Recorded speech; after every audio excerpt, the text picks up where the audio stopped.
Hey there, chipmunks! Welcome to the AMP Cycling Ride Review Series.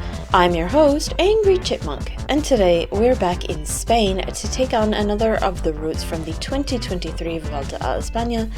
This is Stage 16, La Hermida. This route is available on Rouvy, so let's get right to it. This is a moderate length route at just over 30 kilometers long with a mild 354 meters of elevation gain. The whole ride averages just 1% and will peak at 8%. There are only 2 Strava segments included on Rouvy, with just the 2 on Strava as well. Annoyingly, neither of which are what I would call the main climbs of this route, and there are only 3 sections that I would call climbs or hills of significance, but a few more rolling type hills as well, I think. The first Strava segment is Pinchon segment. It's at the 550 meter mark, is 900 meters long, with 19 meters of elevation gain, averaging 1.9% and peaking at 6.9%. This is a bit of a 2-part segment, with the first half being very slightly downhill.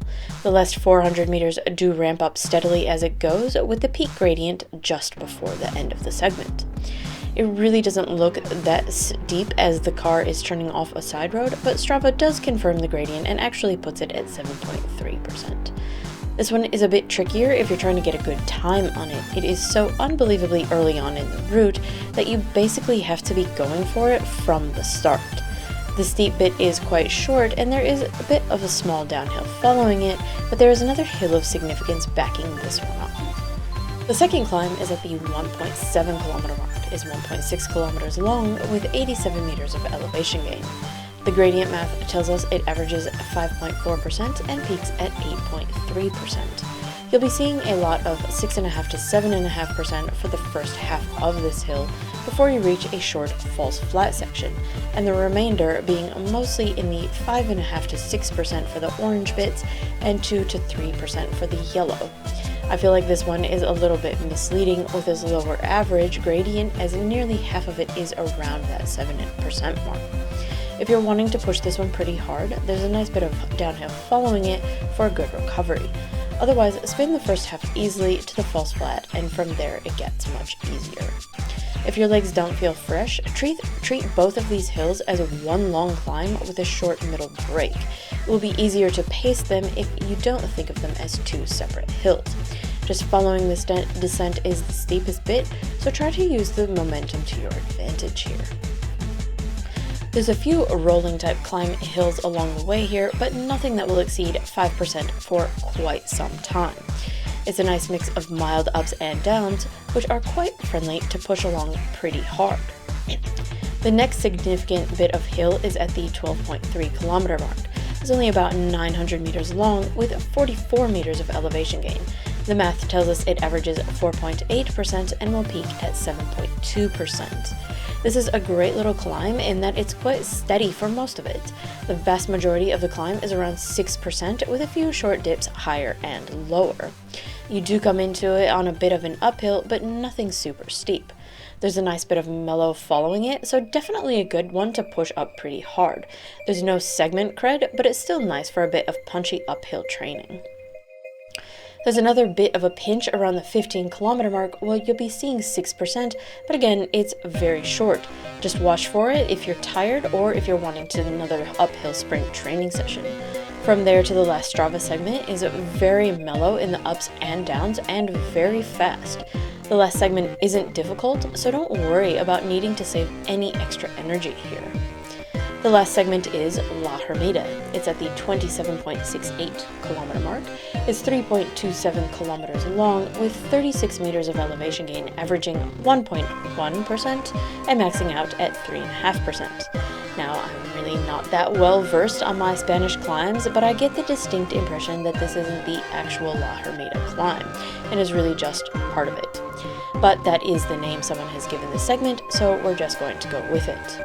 This is actually the easiest climb of the route, with the gradients hardly getting past 2%. I would definitely push for a good time on this one, as it's not very difficult. The terrain just preceding it is very similar to the segment itself, so if you don't push too hard, just continue at the same pace, you'll be up it in no time. It does end very abruptly, so just keep that in mind so you don't get that uncomfortable feeling when your trainer suddenly has very little resistance. For this ride, I would suggest both a good warm-up and cool-down, with the warm-up being the more important of the two. There's some decently steep climbs coming pretty much straight away, so you'll need to be stretched and warmed immediately. The last climb really isn't that bad, but it does end on an uphill. Be sure to cool down for the effort you've put in here, but have at least 5 minutes either way. And as always, I recommend pre-fueling your rides and including plenty of protein with that. This isn't such a difficult route that you're going to be needing heaps of fuel, so it's even better if you've pre-fueled. At 30 kilometers, I would still suggest around 10 grams somewhere in the middle of the route. There's not lots going on in the second half, but that does lend itself to pushing pretty hard on it. I like to follow up anything over 20 kilometers with a protein of some sort, just to help with recovery. Now the views on this ride are absolutely amazing. You've got a huge mix of things to look at here. There's little towns, enclosed 2-lane roads, more busy roads, big mountains, fields, sheer rock walls. It's actually incredible. The colors are amazing here, with deep green fields, dark brown rocks, light tan buildings, bright blue sky. Even the massive amounts of traffic on this one hardly detracts at all from the enjoyment of looking at it. Definitely one of the nicest rides I've actually ever done. I tried to push a little bit harder on this one and finished in just over 1 hour on 100% difficulty emulation. With needing a decent warm-up and cooldown here, I would suggest to budget anywhere from 1 to 1.5 hours for it. It can be a good choice for a bit longer of a time gap or for an evening spin. I especially like these kind of routes for a post-work ride, as they're not too difficult but not too easy either. Overall, this is a fantastic route that I would definitely recommend for the moderate level rider and up. I wouldn't suggest it for the freshest of fresh, just because those early hills do require a bit of knowledge about your own limits. But there's not so much elevation gain here that a moderately experienced rider couldn't complete it. For more experienced riders, this can be a great choice to sandwich around more difficult routes with more elevation gain. It's still got enough to be interesting, but not so much as to be a drag. For this route, I give a 5 out of 5. It's a great route through a wide variety of terrain. Even the massive amounts of traffic were not too bad here. It does end a bit strangely, but other than that, I really enjoyed this one. For the climbs, 1.5 of 5, 1 of 5, and 1 of 5. Nothing overly difficult here.